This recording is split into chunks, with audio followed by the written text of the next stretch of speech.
നമ്മളിന്ന് പഠിക്കാൻ പോകുന്ന സ്വരാക്ഷരങ്ങളാണ് അ ആ ഇ ഈ ഉ ഊ 30 ഡേയ്സ് ലേണിംഗ് ചലഞ്ചിൻ്റെ 2ാം ദിവസം എഴുതി പഠിക്കാം. എഴുതാം. അ ആ അ ആ പറഞ്ഞെഴുതുക. ആദ്യത്തെ അക്ഷരം ഹ്രസ്വാക്ഷരമാണ്, രണ്ടാമത്തേത് ദീർഘാക്ഷരം. ആ വ്യത്യാസം ഉച്ചരിക്കുമ്പോൾ നമുക്ക് മനസ്സിലാവേണ്ടതാണ്. അ ആ എന്ന ഹ്രസ്വാക്ഷരത്തിന് സ്വരചിഹ്നമില്ല.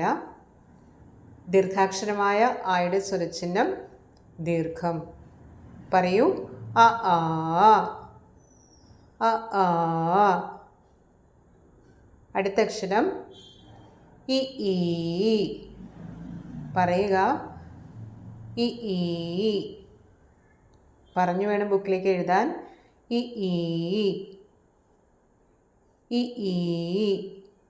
സ്വരചിഹ്നം വള്ളി. ഈ സ്വരചിഹ്നം കെട്ടുവള്ളി.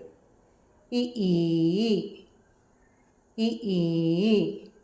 അടുത്ത അക്ഷരം ഉ ഊ.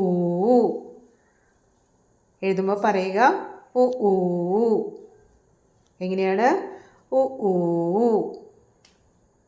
ഊ സ്വരചിഹ്നം കുനിപ്പ്. ഊ കെട്ടുകുനിപ്പ്. പറയൂ.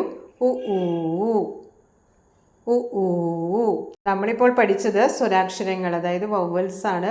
അ ആ ഇ ഈ ഉ ഊ.